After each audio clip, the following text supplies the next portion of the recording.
अमर ग्रंथ ये मुक्ति पंथ ये पंचम वेद निराला नव ज्योति जगाने वाला।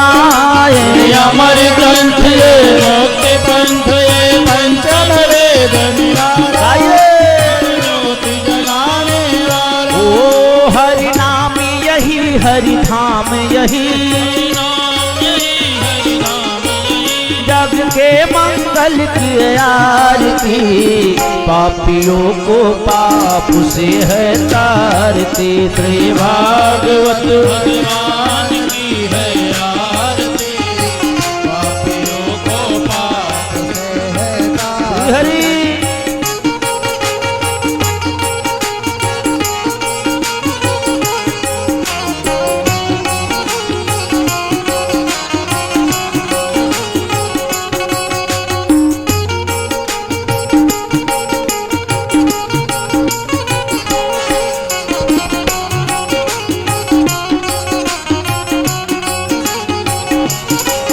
ये शांति गीत पावन पुनीत पापों को मिटाने वाला हरि दर्श कराने वाला। ये शांति गीत पावन पुनीत पापों को मिटाने वाला हरि दर्श कराने वाला। ओ ये सुख करनीय दुख हरणीय सुख करनीय दुख हरणी श्री मधुसूदन की आरती पापियों को पाप से है तारती। श्री भागवत भगवान की है आरती पापियों को पाप से है तारती।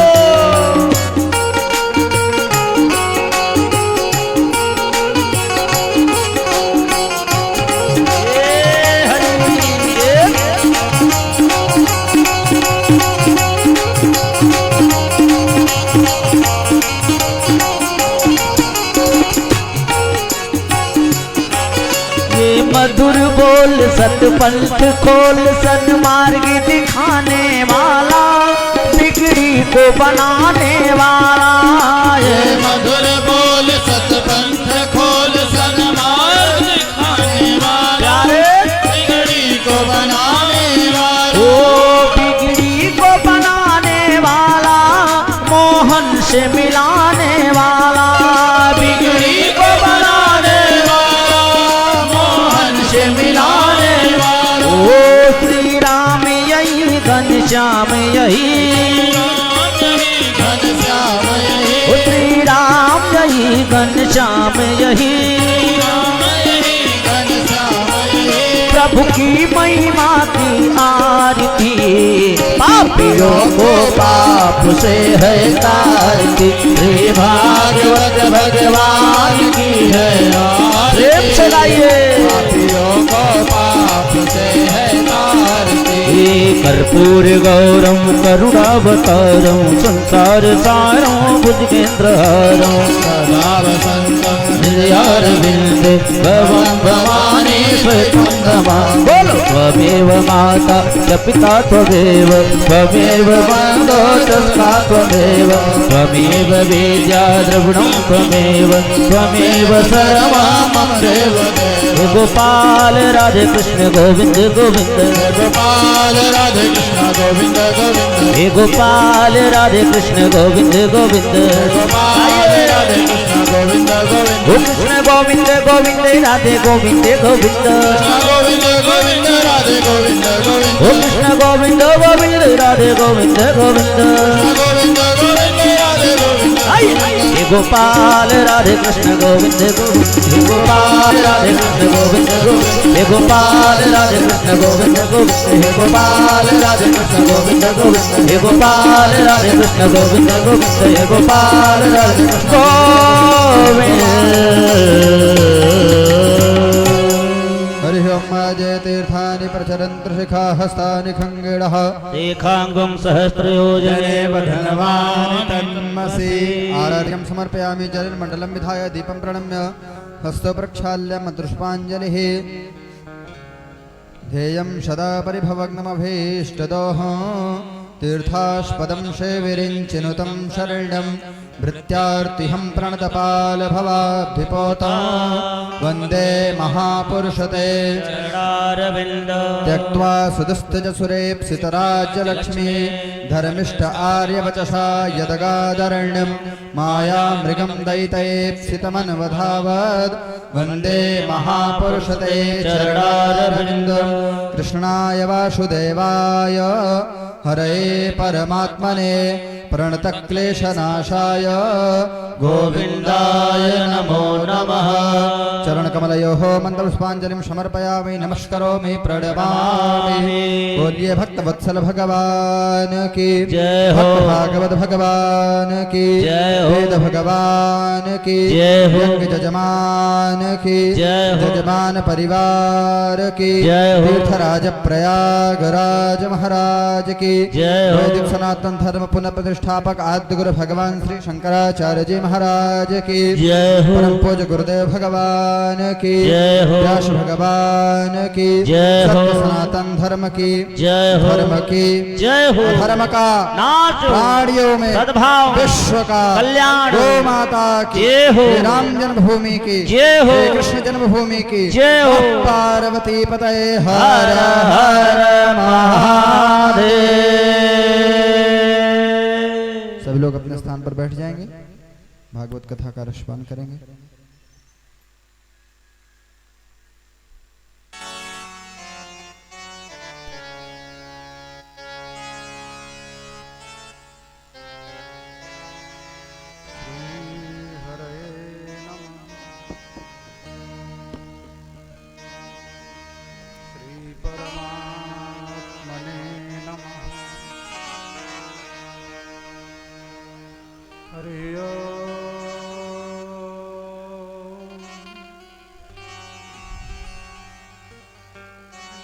अस्मद् गुरुभ्यो नमः।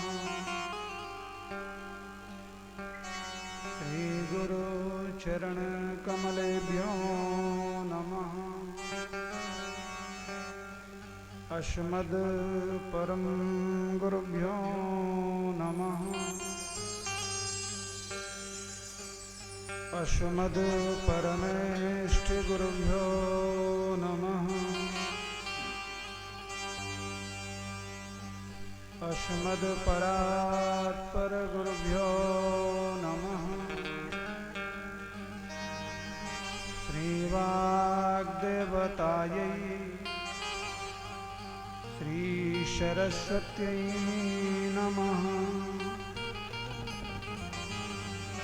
नमः परमहंसास्वादित चरण कमल चिन्मकरंदाय भक्तजनमानस निमाशाय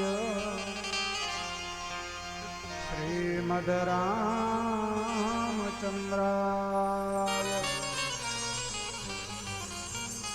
कृष्णाय वासुदेवाय हरये परमात्मने प्रणतक्लेशनाशाय गोविन्दाय नमो नमः। नमोऽस्तु रामाय सलक्ष्मणाय देव्यै च तस्यै जनकात्मजायै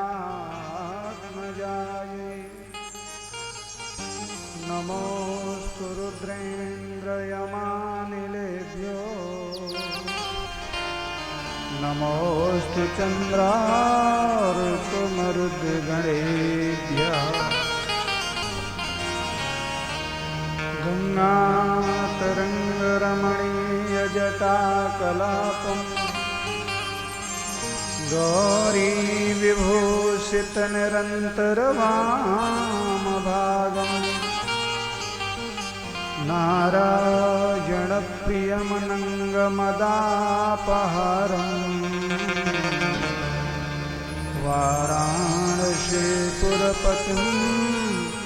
भज विश्वनाथम्।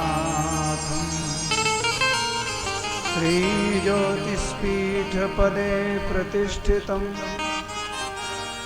ज्योतिर्मयं श्रीयुतवासुदेवं श्रीशङ्कराचार्य शिवस्वरूपं वन्दे तपोनिष्ठ शिवस्य चान्तिकम् श्रीवासुदेवानन्द सरस्वती जगद्गुरुं शङ्कररूपिणं तं धर्मध्वजो धूयधृताधरायां ज्योतिर्मठाधीश्वरमानतोऽस्मि वागीशायस्य वदने लक्ष्मीर्यस्य च वक्षसि यस्यास्ते हृदये संवित् तं नृसिंहमहं भजे नमामि गङ्गे तव पादपङ्कजं सुरासुरैः वन्दित दिव्यरूपं भुक्तिं च मुक्तिं च ददासि नित्यं भावानुसारेण सदा नराणाम्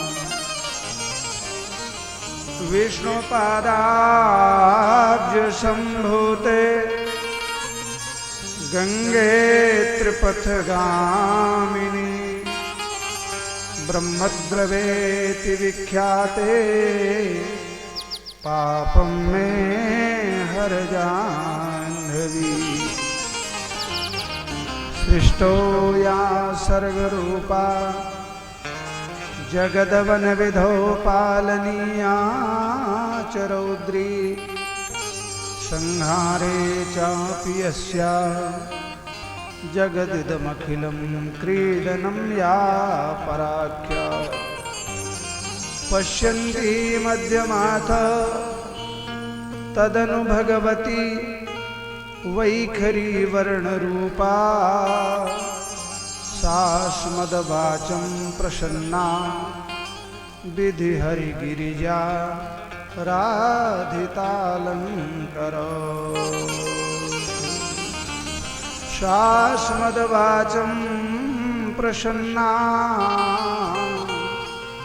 विधिहरिगिरिजा राधितालङ्करो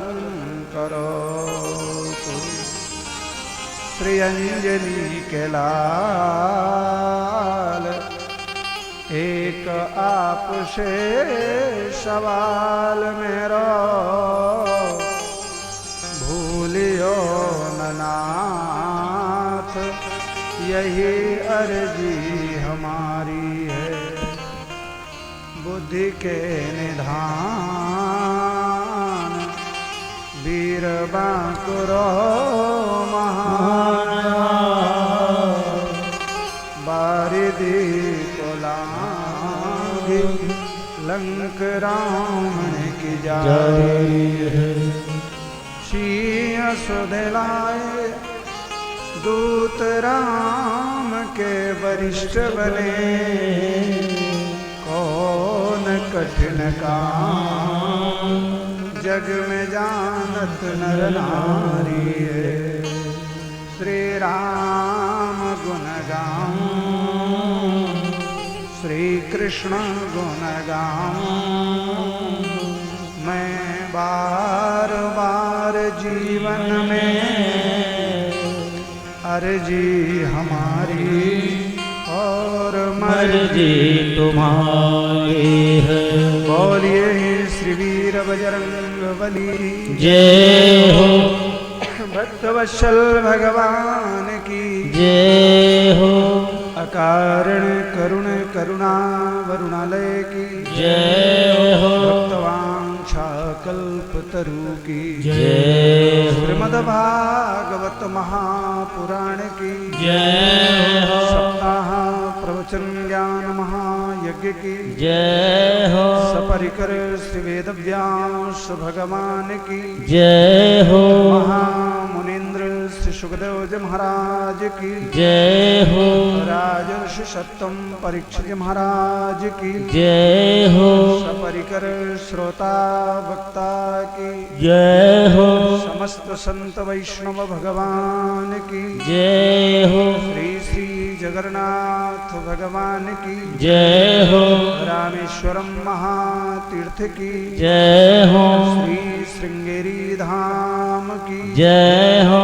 श्री द्वारकाधीश महाप्रभु की जय हो। बदरी विशाल भगवान की जय हो। श्री श्री चारों धाम की जय हो। काशी के बाबा विश्वनाथ भगवान की जय हो। उनके काल भैरव की जय हो। सवारी नंदी जी महाराज की जय हो। भगवती अन्नपूर्णा दरबार की जय हो। श्री चित्रकूट धाम की जय हो। कड़ा के भवानी की जय हो। शीतला महारानी की जय हो।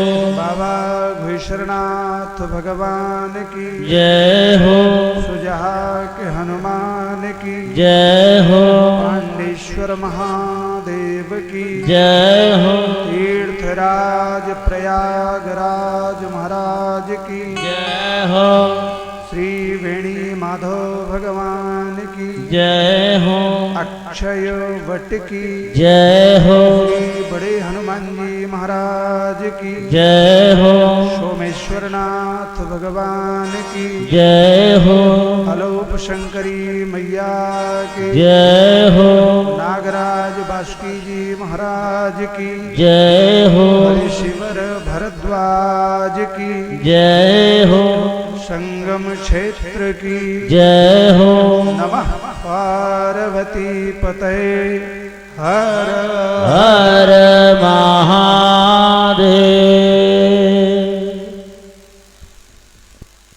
परम मंगलमय परात्पर अखिलेश्वर अकारण करुण करुणावरुणालय भक्तवांछा कल्पतरु तडोदति विनिंदक पीतांबरधारी श्री बालकृष्ण लाल की करुणा कृपा से प्यारे प्रभु प्रेमियों, श्रीमद् भागवत सप्ताह प्रवचन ज्ञान महायज्ञ का आज प्रभु कृपा से तृतीय दिवस चल रहा है। मानव जीवन का सर्वोत्कृष्ट लाभ है भगवदाश्रय। हम लोग भागवत जी के आश्रय में बैठ करके भगवान के द्वारा उनके भक्तों के प्रति स्नेह निश्चित वाणी का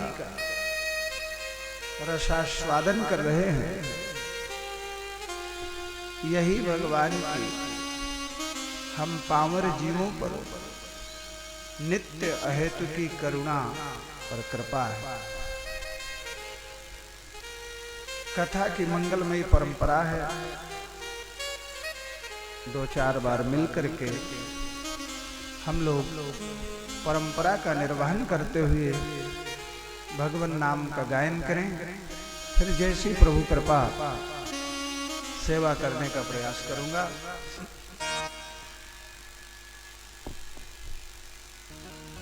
श्री राम जय जय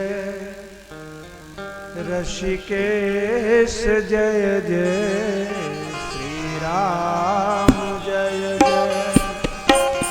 जय जय जय श्री राम जय जय ऋषिकेश जय जय श्री राम जय जय ऋषिकेश जय जय श्री राम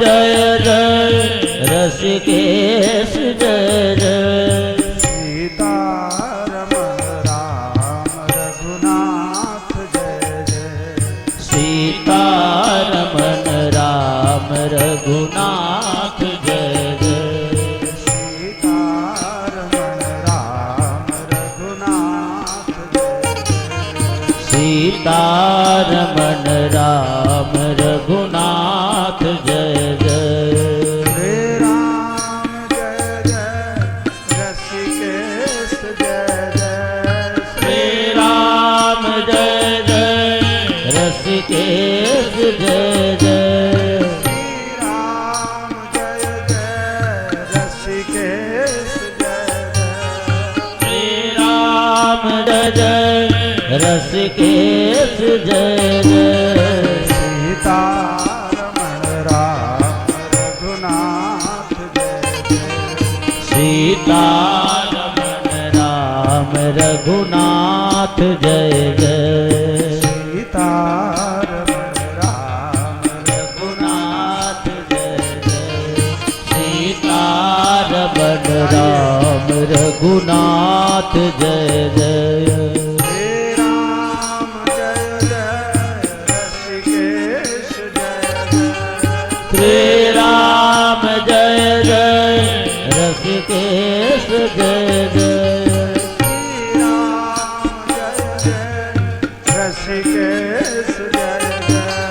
श्री राम जय जय रसिकेश जय जय श्री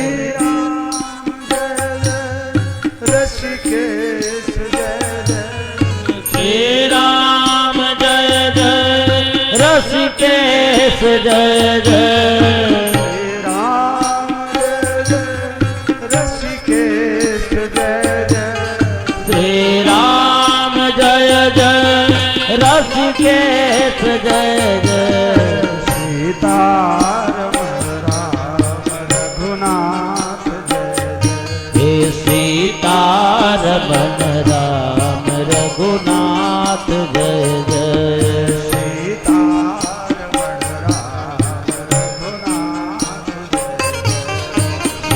सीतारमण राम रघुनाथ जय जय श्री राम जय जय रसिकेश जय जय श्री राम जय जय रसिकेश जय जय राम जय गाइए जय श्री राम जय जय रसिकेश जय जय सीतारमण जय हो रघुनाथ जय सीतारमण राम रघुनाथ जय जय सीतारमण राम रघुनाथ जय सीतारमण राम रघुनाथ जय जय श्री राम जय जय रसिकेश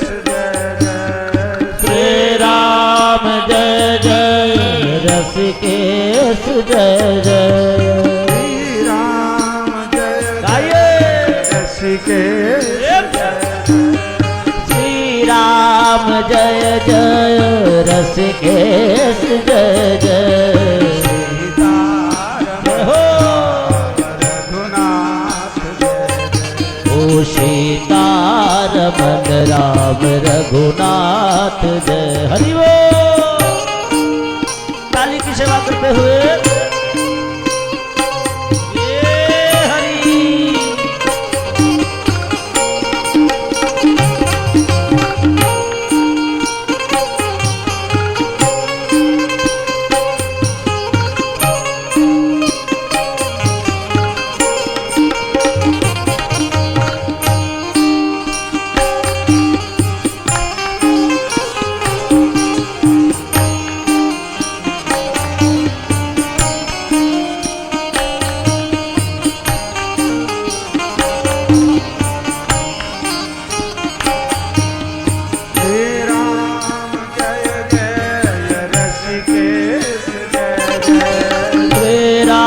राम जय जय रसिकेश जय जय श्री राम जय जय रसिकेश जय जय श्री राम जय जय रसिकेश जय जय श्री राम जय जय रसिकेश जय जय श्री राम जय जय रसिकेश जय जय श्री राम जय जय रसिकेश जय जय श्री राम जय जय रसिकेश जय जय सीतारमण हो रघुनाथ हे सीतारमण राम रघुनाथ जय जय श्री राम जय जय रसिकेश हे राम जय जय रसिकेश जय जय सीतारमण हो हे सीतारमण राम रघुनाथ जय जय श्री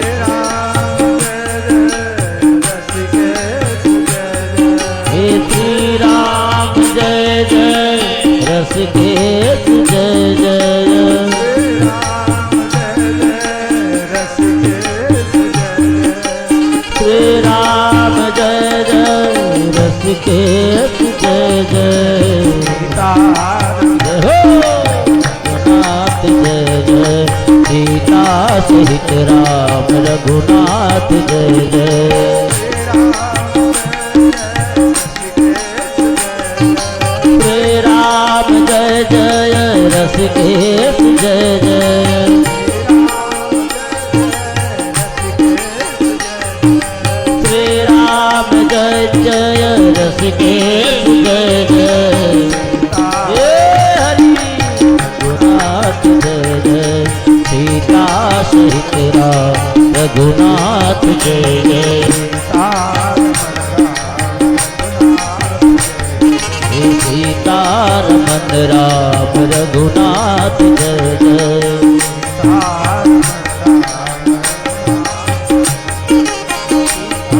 रमण राम रघुनाथ जय जय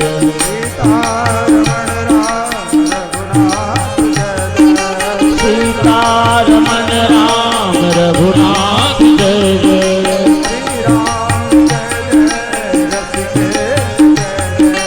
श्री राम जय जय रसिकेश जय जय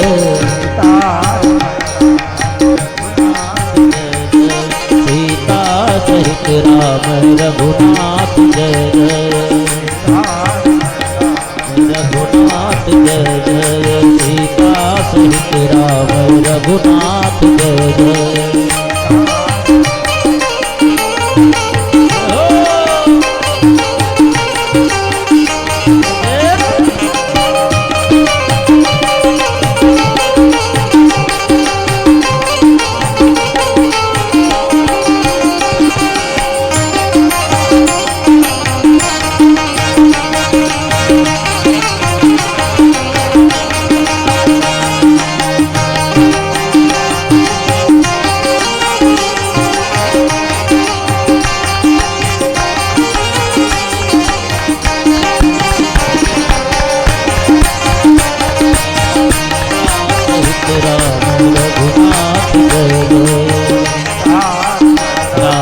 रघुनाथ जय जय सीतारमण राम रघुनाथ जय जय राम रघुनाथ जय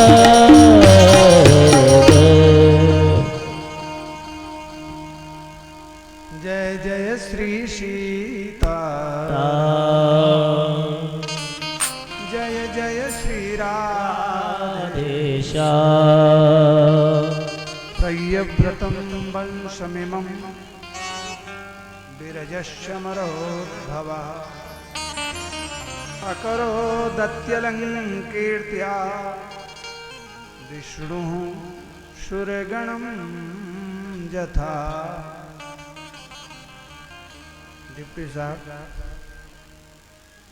पूर्व प्रसंग में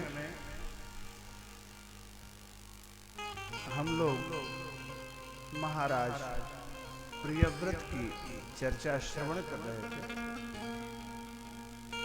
रघुगण और भरत जी का संवाद।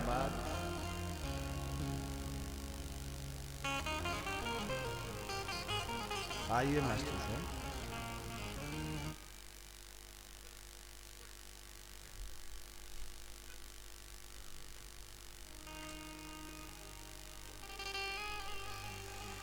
कथा महारानी श्री भागवत जी के पंचम स्कंध में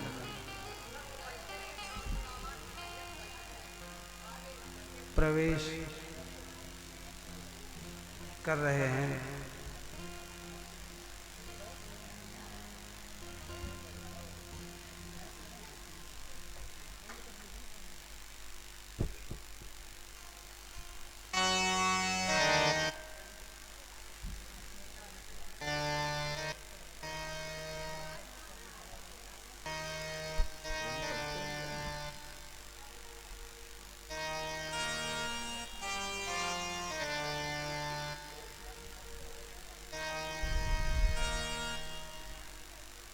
देखो प्रियव्रत हैं कौन? दीप्ति साहब, प्रिय माने होते हैं अच्छा, और व्रत के मायने होती है प्रतिज्ञा। जिसकी प्रतिज्ञा अच्छी हो उसको कहते हैं प्रियव्रत।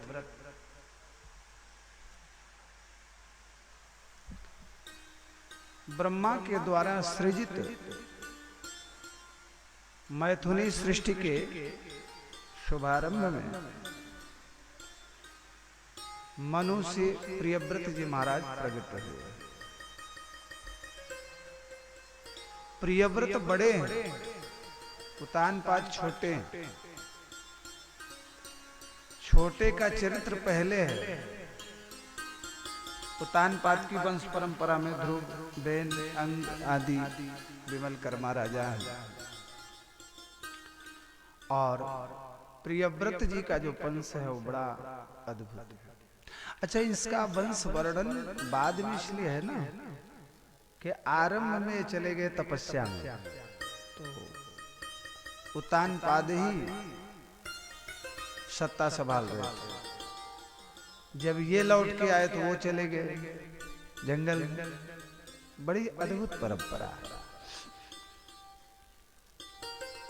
इनकी प्रतिज्ञा ये हुई कि एक दिन इन्होंने देखा कि भगवान सूर्य निकलते हैं तो आधी दुनिया में प्रकाश, आधे में अंधेरा रहता है। एक पिता के पुत्र हैं सूर्य नारायण, निकलते हैं तो आधी दुनिया को प्रकाश देते हैं। मैं भी तो किसी का बेटा हूं।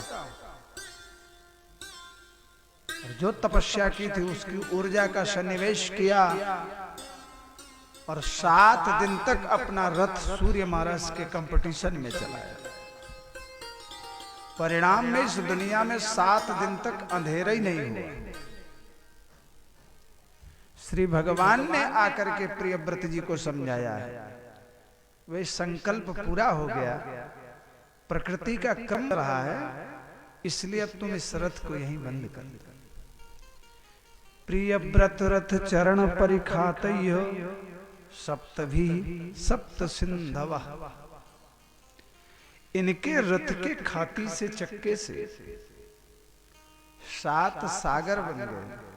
7 दिन की यात्रा में जहां जहां से वो चक्का चलता ना, इतना गहरा पड़ता कि भूभाग खंडित हो जाता। कालांतर में उसी को सागर के बच्चों ने खोदा तो लोग इसको सागर भी कहने लगे।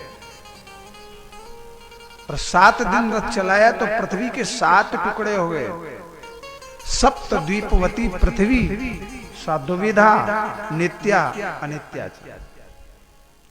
जम्बो, प्लक्ष, सालमली, कुश, क्रौंच, शाक और पुष्कर, सप्त द्वीपवती पृथ्वी।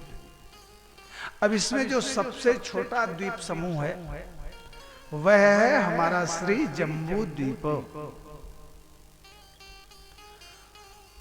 और जम्बू द्वीप की बड़ी महिमा है। ऐसे जम्बू द्वीप में भी कई कई वर्ष लटक रहे हैं। वर्तमान कुछ महापुरुषों के द्वारा मैंने ऐसे सुना है कि वर्तमान जो विश्व दिखाई पड़ रहा है यह मात्र जम्बू द्वीप ही है, और कहां है वैज्ञानिकों को ढूंढना चाहिए। खोजें हो रही हैं, 2-4 वर्ष में नया द्वीप समूह सामने आ जा रहा है, बहुत खोज हुई, लेकिन वर्तमान में ऐसा लगता है कि यह केवल जम्बू द्वीप है। श्री भागवतकार लिखते हैं, तत्रापि भारत में वो वर्षम, उसी में एक वर्ष है जिसका नाम है श्री भारत वर्ष। तत्रापि भारत में वो वर्षम कर्म क्षेत्र अन्यान्य 8 वर्षाणि पुण्य शेषोपभोग स्थानानि व्यपिदिशन्ति। इसके अलावा जो 8 देश हैं भारतवर्ष के अलावा, वहां सुख सुविधाएं तो यहां से अधिक हैं, हो सकती है, लेकिन वह भोग भूमि है। हम लोग इसको थोड़ा सा गहराई से समझें। भोग भूमि और कर्म भूमि में अंतर क्या है? भारतवर्ष कर्म क्षेत्र है, ऐसे ही अंतर है जैसे भोग योनि और कर्म योनि का अंतर है। हमारे पशु हैं, पक्षी हैं, वृक्ष हैं, इनको भोग योनि प्राप्त है, कर्म नहीं कर सकते, भोग सकते। और कर्म करेंगे तो किसी की प्रेरणा से कर्म भी नहीं करेंगे। आप कह सकते हैं बैल तो कर्म करता है, हल चलाता है, वो स्वयं नहीं चलाता।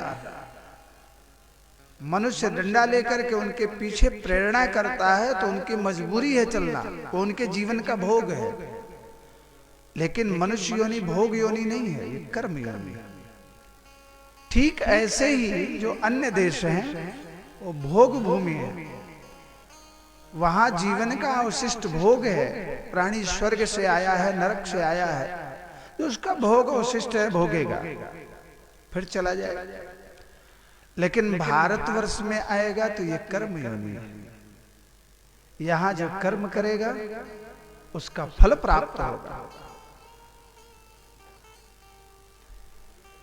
यही भारत भूमि की दिव्य महिमा है। और भारतवर्ष की जितनी महिमा का गान किया जाए उतना ही कम है। तत्रापि भारत में वर्षम, देखो भाई, भारतवर्ष की महिमा इसलिए भी अधिक है कि यहां विश्व की 2 प्रधान नदियां गंगा और जमुना इस धरा को आह्लादित करते हुए बह रही हैं। इसलिए भी भारतवर्ष की महिमा है। किंवा भारतवर्ष की इसलिए भी महिमा है कि हिमालय और विंध्य जैसे पहाड़, जहां की कंदराओं में, गुफाओं में, अट्टालिकाओं में, कंटकों में ऐसी औषधियां छिपी हैं जो समर क्षेत्र में लक्ष्मण को प्राण दान करती हैं। जीवन दायिनी औषधियां जो भारतवर्ष में हैं वो विश्व के और किसी कोने में नहीं पाई जा सकती हैं। इसलिए भी भारत भूमि की अनंतानंत महिमा है। किंवा इस भारतवर्ष की इसलिए भी महिमा है कि यहां जो हिमालय आदि पहाड़ है ना, जिनको कोई आश्रय नहीं देता है, भगवान के जो भजनानंदी संत हैं, साधु हैं, वो कहाँ रहते हैं? हिमालय की कंदराओं में, विंध्य की गुफाओं में। रह करके अनादिकाल से विश्व के मंगल के लिए श्री भजन कर रहे हैं, इसलिए भी भारत भूमि की महिमा किम वा, भारत भूमि की इसलिए भी महिमा है ना। ऐसा देश है जहां के लोग अपने मरे हुए पितरों को जल देते हैं, जहां के लोग अपने पुरखों के नाम पे तीर्थ करते हैं, जहां के लोग अपने पितरोद्धार के लिए श्रीमद् भागवत श्रवण करते हैं, जहां के लोग वैदिक सनातन संस्कृति का नित्य निरंतर पालन करते हैं, इसलिए भी भारत भूमि की महिमा है।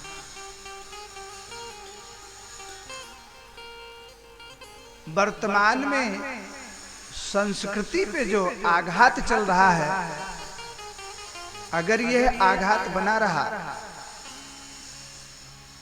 तो आने वाली पीढ़ी ये भूल जाएगी कि हम पैदा कहाँ हुए हैं। गोत्र शाखा सूत्र प्रवर आस्पद की बात जाने दीजिए मास्टर साहब उदित नारायण जी, हम अपने को भूल जाएंगे। दुर्भाग्य है देश का कि हम एक बच्चे को आ से ज्ञा और ए से जेड, 1 से 100 क्या, बस 0 से 9 इतना ही तो है, उसी पे बनाते चले जाते हैं। इतना सिखाने के लिए मुझे लगता है कि दर्जा 5 तक की जो एजुकेशन है उसी में 5 लाख रुपया खर्च कर देते हैं, 5 लाख। और मुझे नहीं लगता है कि अपवाद तो नहीं कह सकते हैं, लेकिन बहुत कम ऐसे विद्यार्थी होंगे दर्जा 5 तक जो चारों प्रकार की अंग्रेजी लिखावट मिलावट लिख लें और आ से ज्ञा तक शुद्ध अक्षर लिख लें। 5 लाख लगाने के बाद मेरी स्थिति ये है। और मैंने अपने बच्चों को एक भी दिन बैठा करके ये नहीं पूछा कि तुम्हारा गोत्र क्या है, तुम्हारा नाम क्या है, तुम्हारे पूर्वज कौन है, तुम्हारा ननिहाल कहाँ है, तुम्हारी संस्कृति क्या है, तुम्हारे संस्कार क्या हैं। बड़े बड़े सनातन धर्म के अवलंब में रहने वाले लोग भी अगर उनका नाती शिखा कटा के आता है तो मुझे नहीं लगता है कि कभी उन्होंने ये प्रश्न होगी भैया चोटी काहे कटाए दे। जिस देश में स्वयं परमात्मा आने के बाद यह गान करता है कि मैया कबहू बढ़ेगी चोटी, हमारे श्री कन्हैया, तो यशोदा जी कहती लाला पद्मगंधा का दूध पी लो चोटी बढ़ जाए। आज उस चोटी को हम कटा रहे हैं।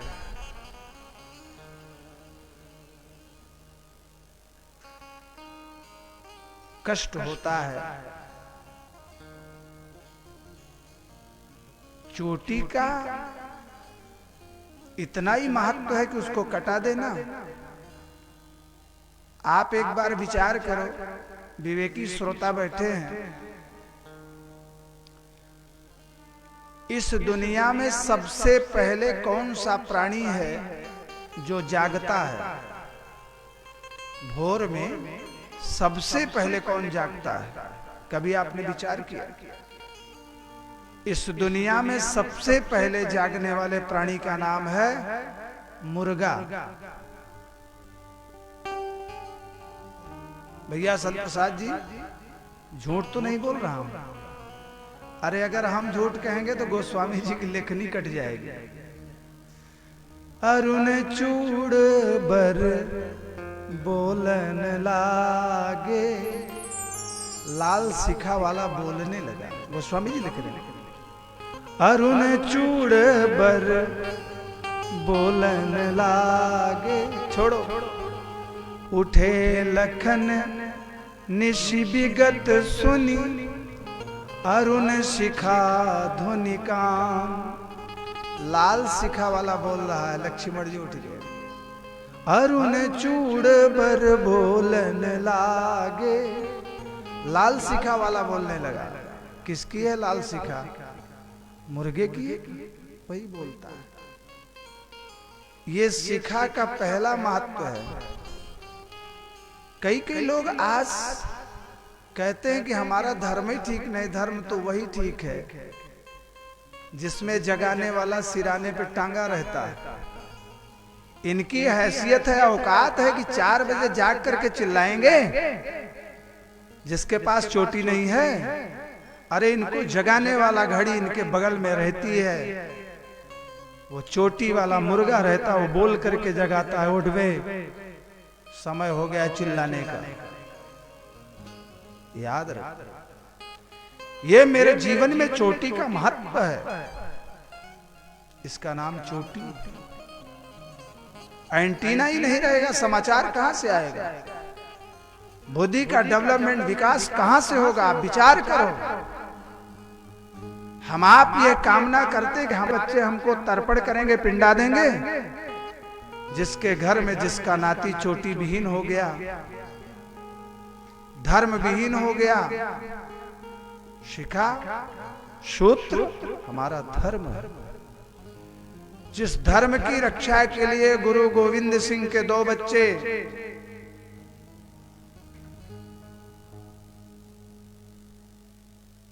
जिंदा चुनवा दिए गए, फतेह सिंह और जोरावर सिंह। औरंगजेब ने कहा इस्लाम कबूल कर लो, पंजाब का राजा बना दूंगा।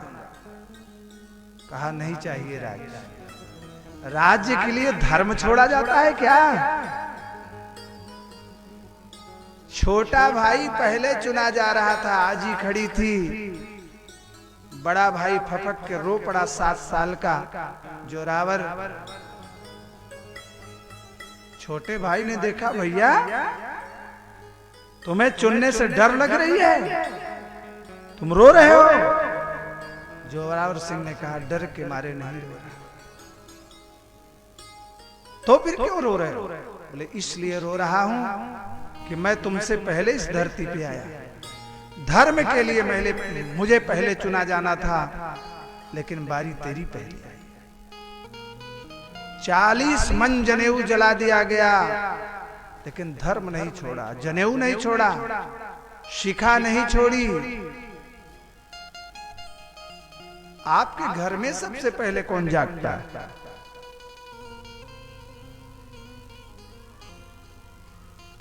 पहले महिलाएं जागती हैं कि पुरुष जागते हैं? भाई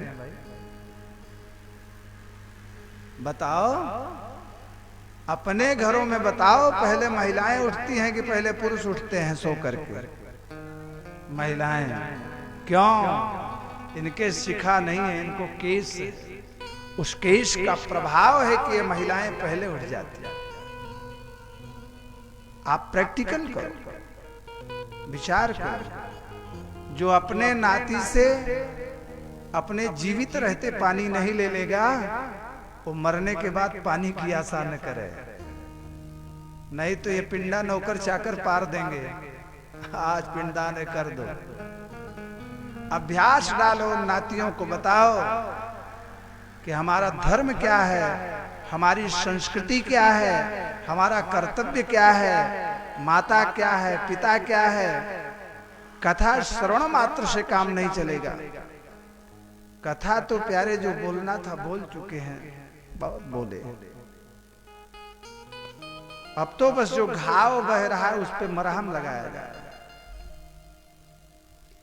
यह हमारे जीवन की तपस्या है कि जहां महापुरुषों ने सूर्य का कंपटीशन किया है, प्रियव्रत जी महाराज, इनका संकल्प जो है वो सत्य है, प्रिय है, अच्छा है।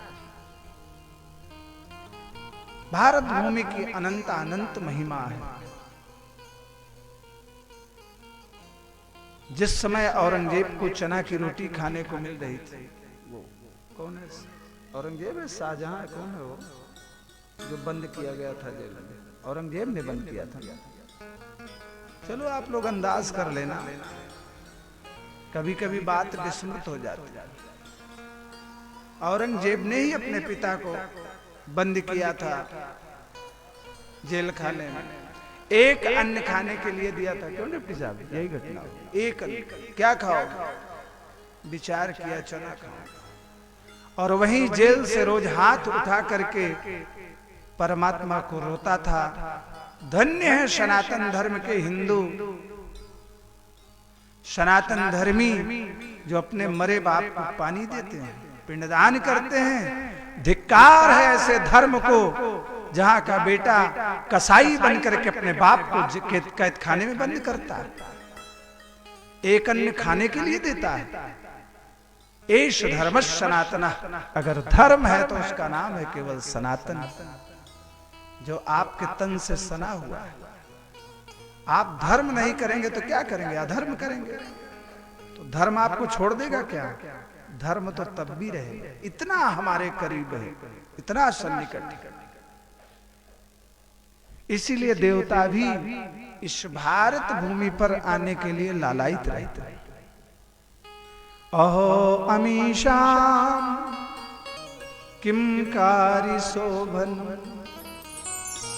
देवता चिल्लाते हैं, गाते हैं, अहो अमीशाम किम कारी शोभनम प्रसन्न येषां शुदत स्वयं हरिः यैर्जन्म लब्धम नृषु भारताजिरे। एक बार मुझे भी भारतवर्ष में जन्म मिल जाता, क्या करोगे भाई? मुकुंद सैवोपैकम स्पृहाहिनः। हम भी श्री भगवान की सेवा कर लेते, प्रकट कर लेते, आनंद ले लेते। खगोल का वर्णन किया, बड़ा विशाल पूरे भूमंडल का। और उसके बाद परीक्षित जी ने एक बड़ा अद्भुत प्रश्न किया। बोले महाराज, हमारे खगोल मंडल में कई कई ग्रह हैं, बड़ा मैंने नाम सुना है, और ये कैसे चलते हैं, प्राणियों के ऊपर कैसे असर करते हैं, मेरी जानने की बड़ी इच्छा है। आप उचित और अधिकारी समझो तो कृपया इस प्रसंग को जरूर सुनाओ।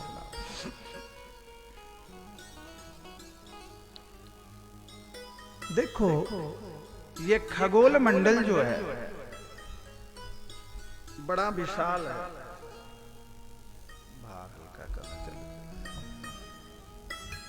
बड़ा विशाल है खगोल मंडल।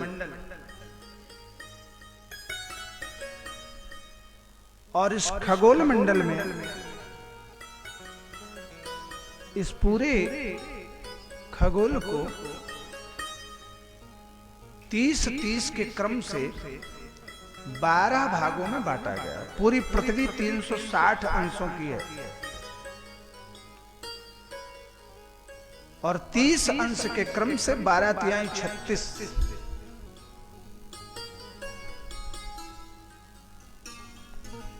इसको 360 भाग में 12 भाग में बांटा गया, जिनको हम कहते हैं राशि। राशि माने होता है ढेर, राशि। और इन 12 राशियों में 27 नक्षत्र निवर्तन करते हैं। अभिजीत को जोड़ करके 28 होते हैं। क्षणिक उसके लिए आता है, उसका अतिरिक्त कोई हिस्सा नहीं है। वो बीच में आकर के 2 नक्षत्रों के युक्ति से थोड़ा सा अपना अंश ले लेता है। और इस खगोल मंडल में 9 ग्रह हैं, ग्रह 9 हैं और राशि ढेर रहने वाला स्थान 12 है। तो 2 ग्रह ऐसे हैं जिनके पास एक घर है, उनका नाम है सूर्य और चंद्रमा।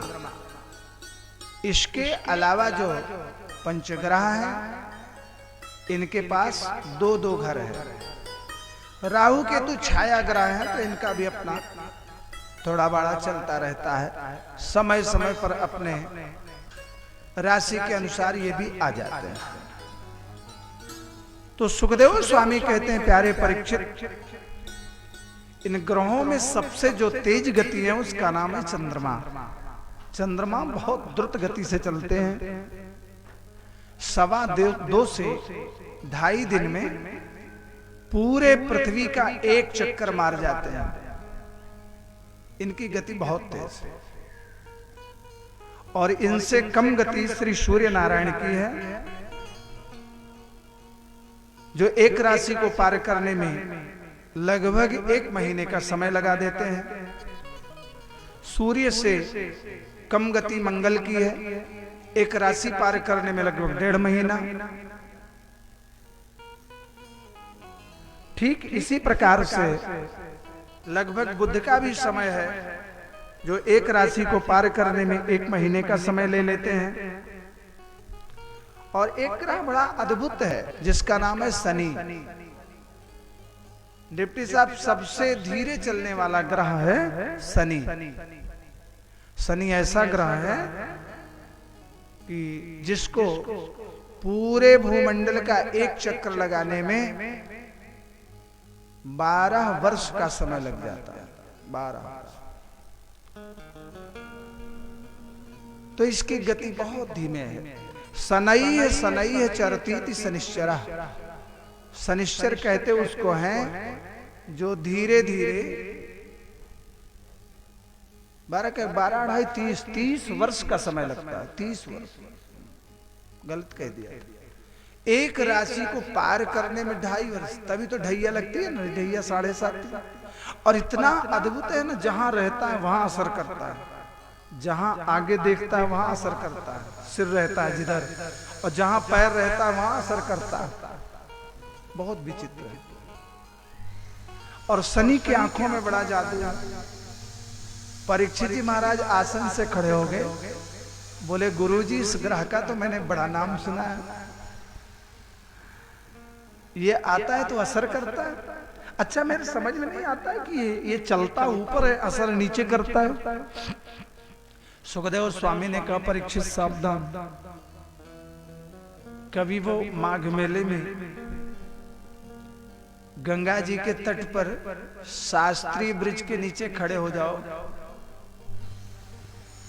एकदम सुना साना शांत हो, ब्रह्म मुहूर्त 3-4 बज रहा हो, ऊपर से कोई 20 टायर वाली गाड़ी जा रही हो, तो नीचे पुल पे खड़े हो तो कुछ आपको आइडिया होगा कि नहीं कि ऊपर से कौन जा रहा है, कुछ तो होगा भाई।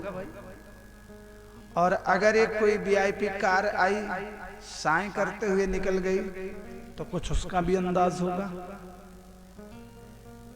कोई ट्रैक्टर आया गड़गड़ गड़गड़ करते हुए निकला तो उसका भी अंदाज होगा।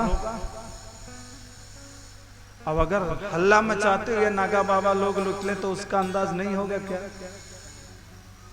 तो जैसे पुल के नीचे रहने वाले जीव को ऊपर से जाने वाली सभी गाड़ियों का अनुभव, अंदाज, उनकी क्रिया प्रतिक्रिया का ज्ञान होता है, ठीक उसी प्रकार से इस भूमंडल पर रहने वाले के लिए ऊपर से जो ग्रह निकलते हैं उनका असर होता है।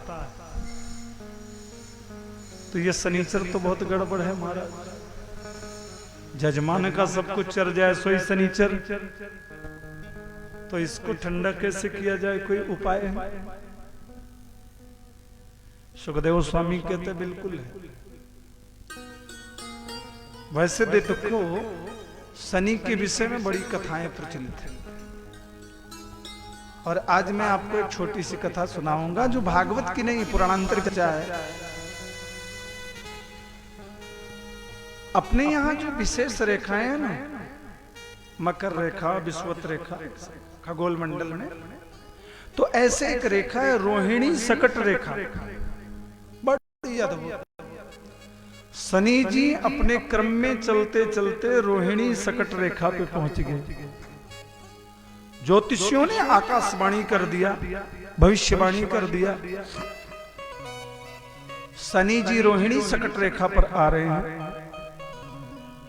इनके आने का प्रभाव यह है कि जब ये इस रेखा पर आते हैं तो प्रजा में 12 वर्ष के लिए दुर्भिक्ष पड़ता है, अकाल पड़ता है। चक्रवर्ती सम्राट श्रीमान दशरथ जी का राज्य चल रहा है। दशरथ जी ने सुना कि 12 वर्ष तक अकाल पड़ेगा मेरे राज्य में। गोस्वामी जी इंगित कर रहे हैं, जासुराज जासुराज प्रिय प्रजा दुखारी, सो नृप होई नरक अधिकारी। सो नृप होई नरक अधिकारी। जासुराज प्रिय प्रजा दुखारी। जासुराज प्रिय प्रजा दुखारी। सो नृप होई नरक अधिकारी। सो नृप होई नरक अधिकारी। जासुराज प्रिय प्रजा दुखारी। जासुराज प्रिय प्रजा दुखारी। सो नृप होई नरक अधिकारी। सो नृप होई नरक अधिकारी। सो नृप होई नरक अधिकारी। सो नृप होई नरक अधिकारी। नरक अधिकारी। नरक अधिकारी। क्या मतलब समझ रहे हैं? रजवाड़ी हमेशा थी है और रहेगी। स्वरूप में थोड़ी सी चेंजिंग आ गई, अंतर आ गया। डिप्टी साहब, आप भी अपने घर के राजा हैं, जो आप चाहते हैं वो होता है। हम भी अपने घर के राजा हैं, अपने मंडली के राजा हैं, जो चाहते हैं वो होता है। आप सब भी अपने घर के राजा हैं। कथा को ऐसे सुन के भूल नहीं जाना, कथा बड़ा सुंदर संकेत कर रही है। श्री चक्रवर्ती जी तो माध्यम है हमारे आपके पथ को प्रशस्त करने के। अगर चक्रवर्ती जी राजा हैं तो हम भी राजा हैं। अंतर इतना है कि वो अयोध्या के राजा हैं, हम अपने घर के राजा हैं। जो नियम चक्रवर्ती जी पर लागू होगा, अयोध्या की प्रजा होने के नाते मुझ पर भी वो नियम लागू। जासुराज प्रिय प्रजा दुखारी। सो नृप होई नरक अधिकारी। तात्पर्य क्या है? आपका छोटा सा राज्य है, उस राज्य में एक वृद्ध पड़ा है। क्या चाहिए? दवाई चाहिए, सेवा चाहिए। आपके राज्य में एक बालक पनप रहा है। क्या चाहिए? दूध चाहिए, पालना चाहिए, खेलना चाहिए। आपके राज्य में आपकी पत्नी पड़ी है, श्रृंगार चाहिए, सुख के साधन चाहिए। ये सारा धर्म राजा को ही निर्वहन करना पड़ेगा। आपके घर में एक प्यारी सी गैया है, चारा चाहिए, दवा चाहिए, इसका भी निर्वहन घर के राजा पर होगा। और आपके रहते आपके घर में ही दुख चल रहा है, तो आप कहां से सुखी हो सकते हैं? जासुराज प्रिय प्रजा दुखारी। सो नृप अवश्य नरक अधिकारी। कथा को हम लोग अपने से जोड़ करके चले, जब वास्तविक स्वरूप हमारे सामने आएगा।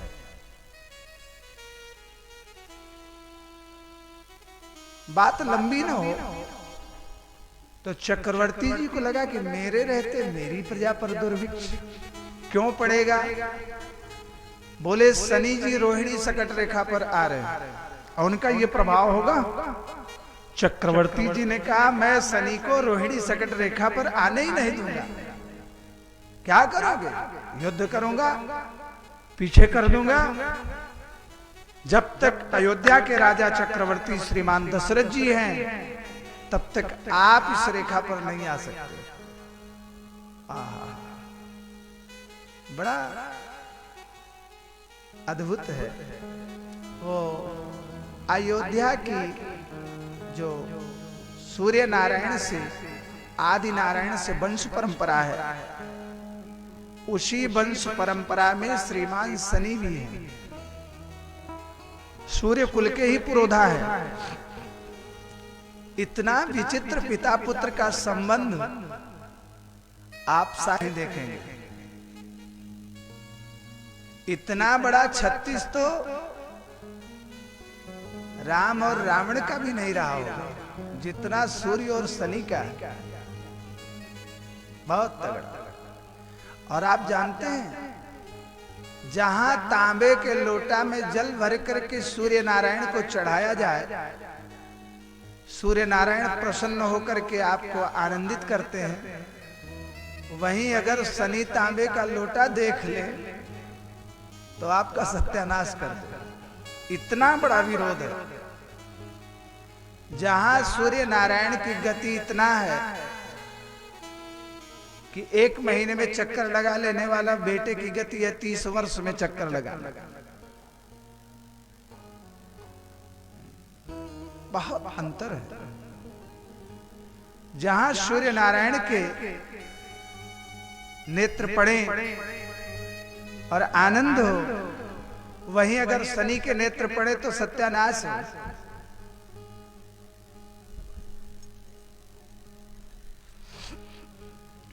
बहुत अंतर हो जाता है। इस अंतर का मूल प्रयोजन, मूल कारण, शनि जी छोटे से थे डिप्टी साहब, बहुत छोटे थे।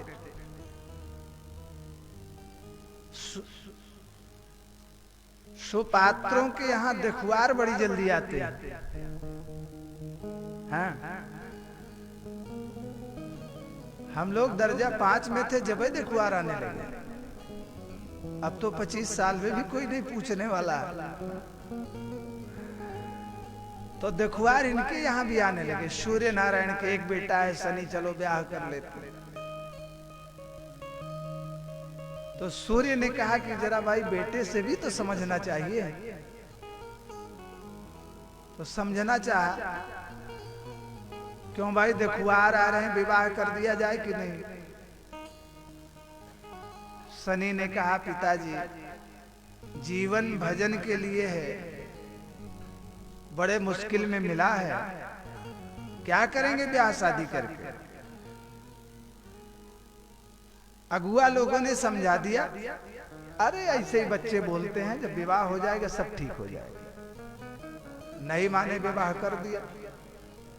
विवाह कर दिया। जब शनि जी की पत्नी आई तो शनि ने निश्चय किया कि हम इनसे बात ही नहीं करेंगे, बोलेंगे।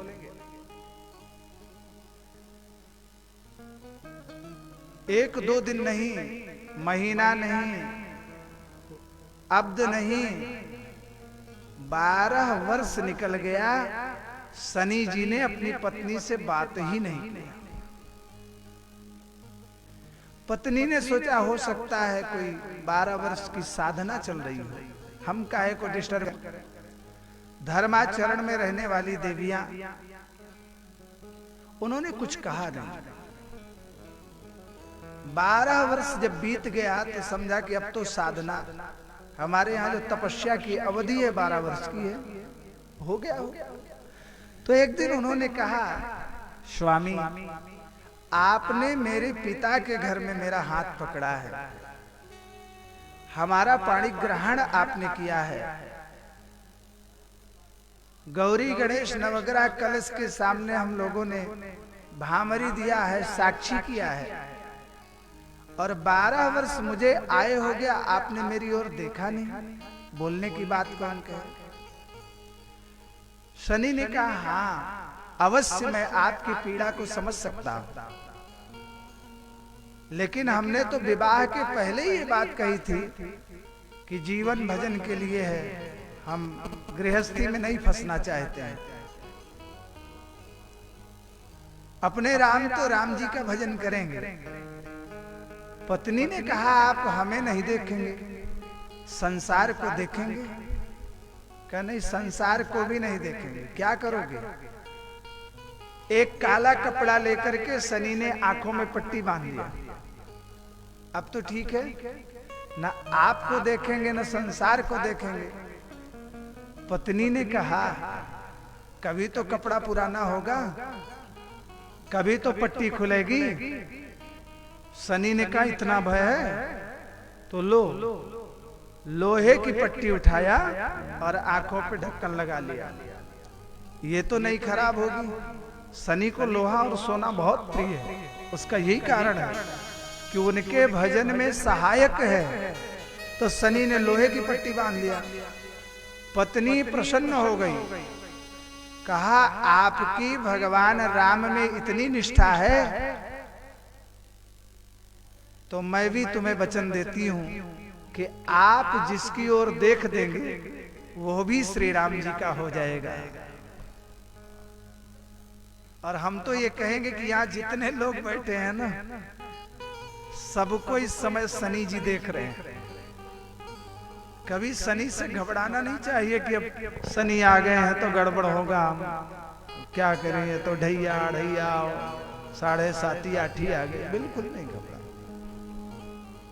ऐसे श्रीमान शनि लोहे की पट्टी बांध करके रोहिणी सकट रेखा पर पहुंच रहे थे। दशरथ जी धनुष बाण लेके पहुंच गए। शनि नारायण कहां जा रहे हो? शनि ने कहा किसकी मजाल हिम्मत, शनि को रोकने आया तू होता कौन है? कौन है? दशरथ जी ने कहा मैं अयोध्या का चक्रवर्ती सम्राट महाराज दशरथ हूं। तू होता कौन है विधि के विधान को बदलने वाला? अरे मेरा क्रम है, मैं रोहिणी सकट रेखा पर जा रहा हूं, जाऊंगा, तुम्हारा मतलब क्या है? उन्होंने कहा राज्य मेरा है, आप इस रेखा पर जाएंगे 12 वर्ष के लिए दुर्भिक्ष पड़ेगा, मेरी प्रजा को कष्ट होगा और उस कष्ट का भोग दशरथ को भोगना पड़ेगा। बदलो इस रास्ते को। शनि जी कहा तेरी इतनी बड़ी हैसियत, तुम्हारे कहने पर विधि का विधान बदलेगा? तू मुझसे लड़ेगा? अरे बेटा तू लड़ेगा क्या? एक बार पट्टी हटा करके तुम्हें देख दूंगा ना, तेरी ऐसी तैसी हो जाएगी। चैलेंज हो गया। और शनि ने आंखों से पट्टी हटा करके भ्रूक्षेप भी ठीक से नहीं किया। जब तक दशरथ जी जो धनुष पे बाण था ना, विसृज ससरम चापम, धनुष तो लटक गया नीचे और अपने मूर्छित होकर के शनि लोक से भूमंडल पर आ रहे। शाम हो गई, द्वितीय बेला आ गई, 2-3 बज रहा है। पक्षीराज जटायु जी महाराज मस्ती के साथ आकाश चल रहे हैं। देखा लगता है कोई सम्राट आ रहा है। आहा, झट दौड़ करके अपने पंख को फैलाया, चक्रवर्ती जी को अपनी पीठ पर ले लिया। उड़ने लगे, पंख चल रहा है, श्रमापनोदन हो रहा है। उड़ते उड़ते बसेरे का समय आ गया। 4-5 बजने को हो गए। चिंता में है कि इनको तो होश ही नहीं आ रही। पत्ता आदि पर सहारा देने के लिए जटायु जी ने पैर टेका, धीरे से चक्रवर्ती जी को पत्ते पर लिटाया।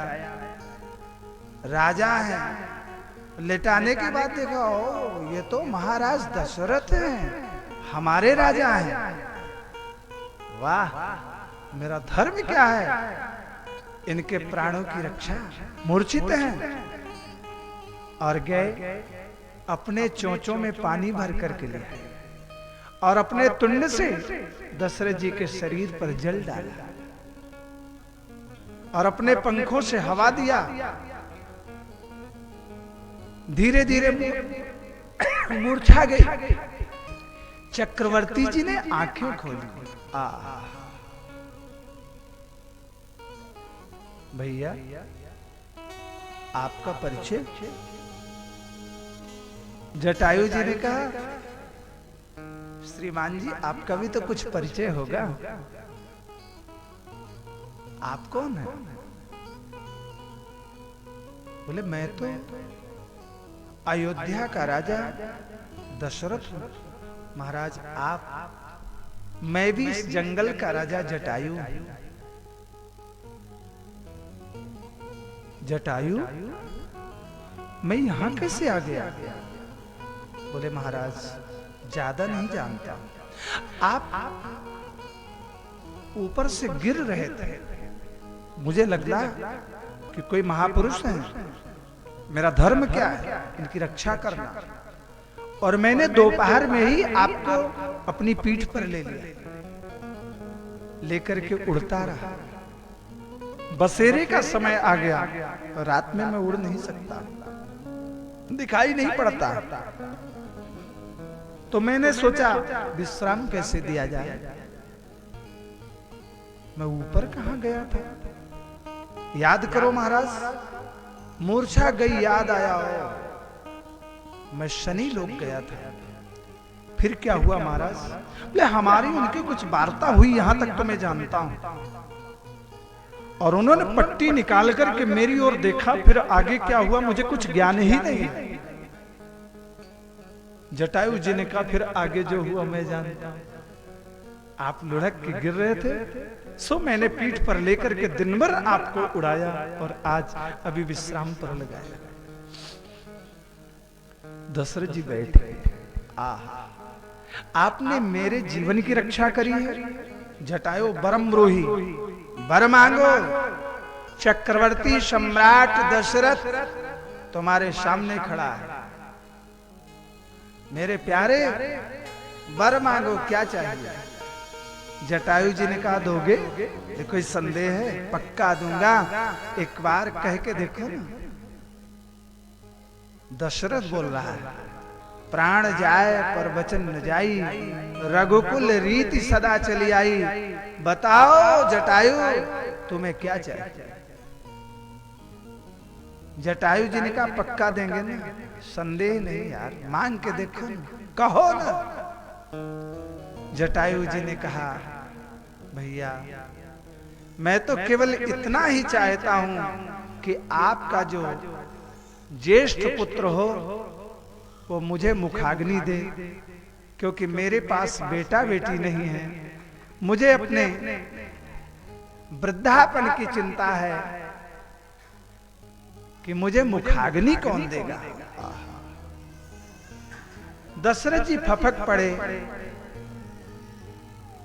कहा दुर्भाग्य है जटायु, तुमने कुछ और नहीं मांगा। अरे बेटा तो इस दशरथ को ही नहीं है, तुम्हें कहां से देगा? जटायु जी ने कहा महाराज दूसरा कुछ तो चाहिए नहीं, मेरी आवश्यकता ही नहीं, और जो आवश्यकता है अगर आपके पास नहीं है तो जब होगा तब दे दीजिएगा। दशरथ जी ने कहा तथास्तु, दूंगा। लौट के आए, अयोध्या की जनता उदास है। नारद जी महाराज आए, दशरथ जी ने घटना बताई। नारद जी ने कहा वाह, आप चक्रवर्ती विवेकी सम्राट, और समझ में नहीं आया आप शनिदेव से लड़ने चले गए। अरे राम राम राम, आपके पूर्वज हैं शनि, सूर्य पुत्र हैं शनि। अरे शनि प्रणम्य है कि शनि युद्धज्ञ हैं? आप जाकर के शनि के चरणों में प्रणाम करो, आरती उतारो, अगरबत्ती जलाओ और बोलो बाबा आप इस दशरथ के कुल के पुरोधा हैं, आपके खानदान में मैं आपका पौत्र दशरथ आपको प्रणति प्रणाम निवेदन कर रहा हूं। आपके रहते प्रजा दुखी होगी, रास्ता बदल देंगे। दशरथ जी ने नारद की मान लिया, आकर के प्रणाम निवेदन किया, शनि जी को मना लिया, शनि जी ने रास्ता छोड़ दिया। कालांतर में अयोध्या में प्रभु श्री राम का प्राकट्य हुआ। दुंदुभिया बजी, नगाड़े बजे, उत्सव हुआ। जटायु जी के भी कान में खबर पहुंच गई, आ गया मुखाग्नि देने वाला, आ गया। जटायु जी के मन में आया, वादा हुआ है, चलो देखो मुखाग्नि देने वाला होगा कैसे, है कैसे। और जटायु, इधर दुंदुभी बज रही अयोध्या में, और इधर जटायु जी आए और अयोध्या के महल के बुर्ज पर ऊपर बैठ गए। आंगन में निकलेंगे तो देखूंगा, निगाह आंगन की ओर है, आज नहीं निकलेंगे, खेलेंगे जब देखूंगा, छोड़ के नहीं जाऊंगा। हल्ला हो गया, अरे राम राम राम, सत्यानाश हो गया, अयोध्या की जनता, अनर्थ हो गया। दशरथ जी ने क्या, पकड़ो मारो दौड़ो, अद्धा ईटा तीर बाण धनुष लेके दौड़ पड़े। क्या हुआ? बोले महाराज बनेरी पे गीध बैठा। बनेरी पे गीध का बैठना बड़ा अशुभ है। आपके बच्चे तो गीध देखे नहीं, चित्र में देख लेंगे, हम लोगों ने देखा। और गीध अगर अपनी गर्दन मरोड़ करके अपने पैरों के बीच में डाल लिया तो फिर चलाओ धनुष बाण, कुछ करने वाला नहीं। गीध तो जटायु बैठे हैं, धनुष बाण बल्लम फरसा बर्ची कटारी चल रही, कोई असर नहीं, हल्ला हो रहा। दशरथ जी को याद आया, हमारे मित्र जटायु तो नहीं आ गए। अरे मैंने वादा किया है, मेरा प्रथम पुत्र मुखाग्नि देगा। समझ गए, लोगों को मना किया, सुनो सुनो, एक भी बाण नहीं चलना चाहिए, एक भी ईटा अद्धा नहीं चलना चाहिए, पत्थर नहीं चलने चाहिए। अरे मंत्री से कहा, मंत्रीवर ब्राह्मणों को साथ लेकर के ससम्मान जटायु जी को ले जाकर के सरजू जी में स्नान करा करके वस्त्राच्छादित करके इत्र फुलेल से सुगंधित करके आज अयोध्या की सभा में ले आया जाए। लोगों ने जटायु जी का आगत स्वागत किया, ले आकर के आज चक्रवर्ती जी ने अपने बगल में सिंहासन लगवाया। मेरे प्राण धर्मा हैं, विराजो, क्या देखते हो, मेरे मित्र हैं, पूजन करो। गले से लगाया। अंतापुर में बात पहुंची, रामलाल जी को लेकर के आओ, जटायु जी को दिखाओ, जब काम आगे बढ़ेगा। और माता श्री कौशल्या जटायु को लेकर के बाहर आई, और राम जी को लेकर के बाहर आई। जटायु जी ने अपनी आंखों से निहारा रघुनाथ जी की ओर, निहाल हो रहे हैं, आंखों को देखा, हाथों को देखा, जब तक मन में आया कि ये तो छोटे से हैं, कल बड़े होंगे, चित्र बदल जाएगा, स्वरूप बदल जाएगा, इनका पैर देखना आवश्यक है। इशारा किया, जरा पैर दिखाओ, क्योंकि पैरों की रेखा तो नहीं बदलेगी ना। और भगवान के श्री पादार विंद में 48 रेखाएं हैं, और श्री जटायु जी ने उनमें से एक रेखा देखी। रेखा का नाम है भवसागर सेतु रेखा।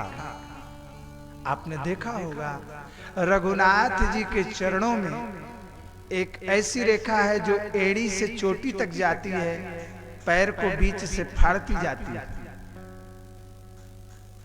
उसके एक तरफ 11 और एक तरफ 12 चिन्ह बने, बड़ा अद्भुत। और एक सेतु रेखा। जटायु को तो भवसागर से पार जाना था, तो एक रेखा देखा, सागर सेतु रेखा, और पक्का कर लिया। गोस्वामी जी ने भाव की पुष्टि किया। आगे परा गीधपति देखा, आगे परा गीधपति देखा, आगे परा गीधपति देखा, आगे परा गीधपति देखा। सुमिरत राम चरण जिन्ह रेखा, सुमिरत राम चरण जिन्ह रेखा। गीध को गोद में राखी के राम, गीध गोद में राखी के राम। जटायु की धोई जटान सुजान, जटायु के धूल जटान सुजान। आगे परा गीधपति देखा, आगे पड़ा गीधपति देखा। सुमिरत राम चरण जिन्ह रेखा, सुमिरत राम चरण जिन्ह रेखा।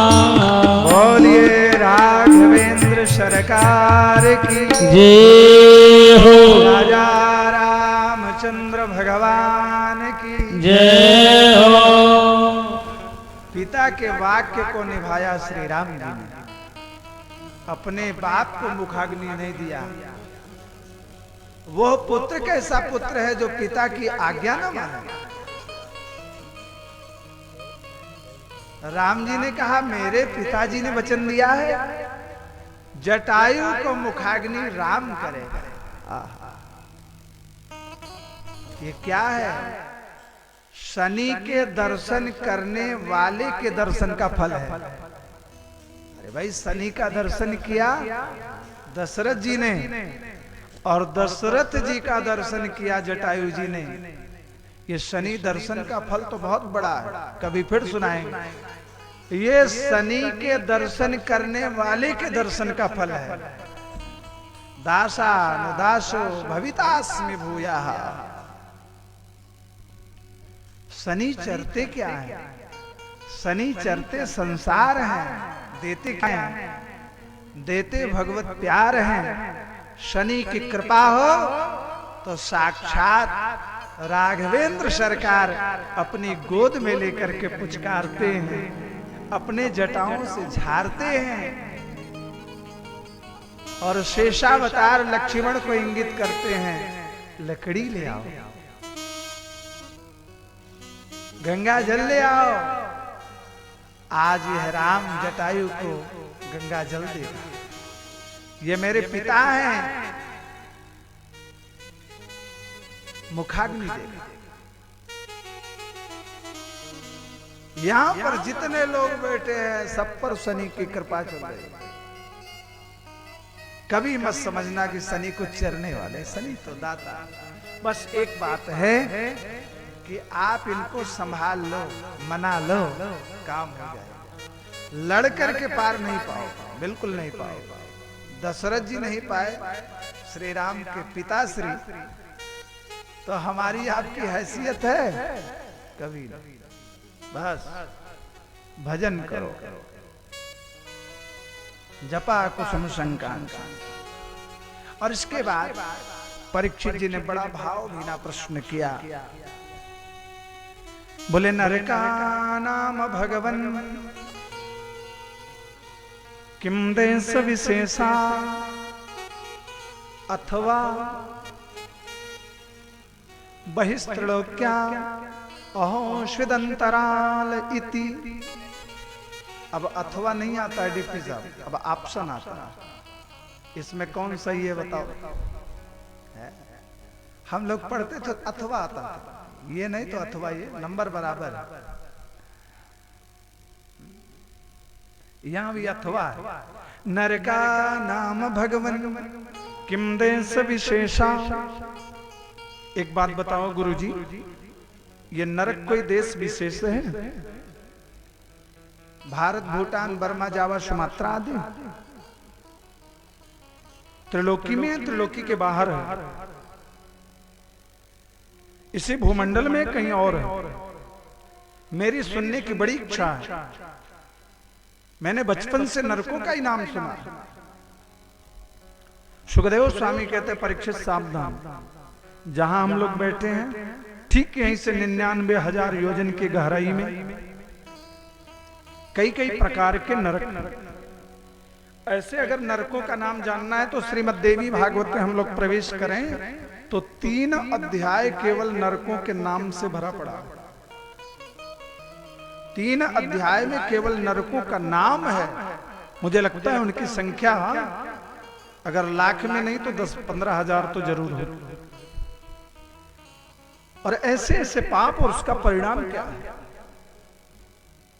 जब हम उसको पहली बार देख रहे थे तो मेरे मन में आया, ऐसे ऐसे पापों का उल्लेख था जिसको हम कभी सुने ही नहीं थे, लेकिन अपने जीवन में ही देखने भी लगे, सुनने की बात जाने। इतना अंतर आया।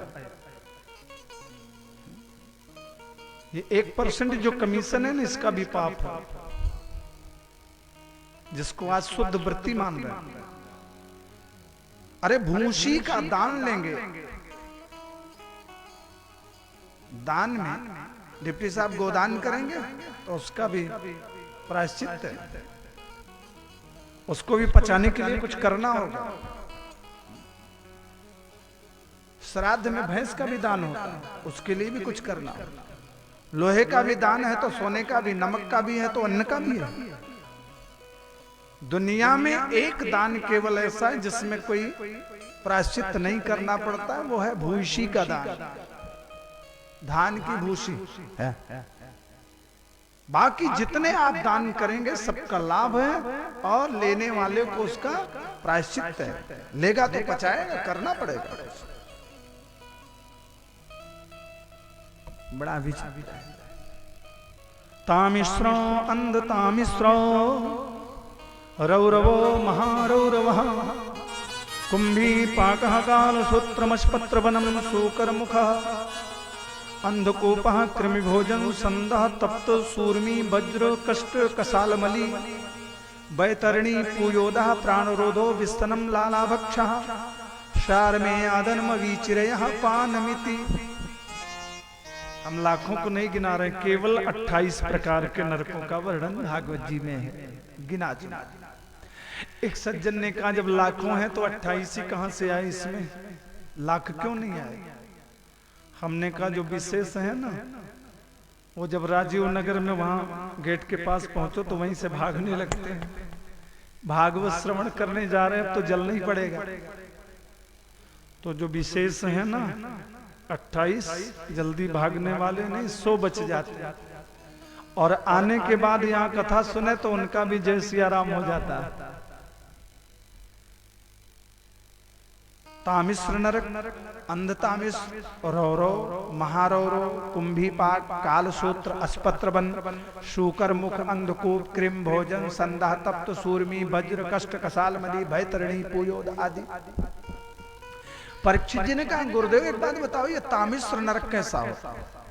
बोले बेटा तांबे का बहुत बड़ा पहाड़ होता है, पहाड़ जलता रहता है और पापियों को ले जाकर के उस पहाड़ में छोड़ देते हैं,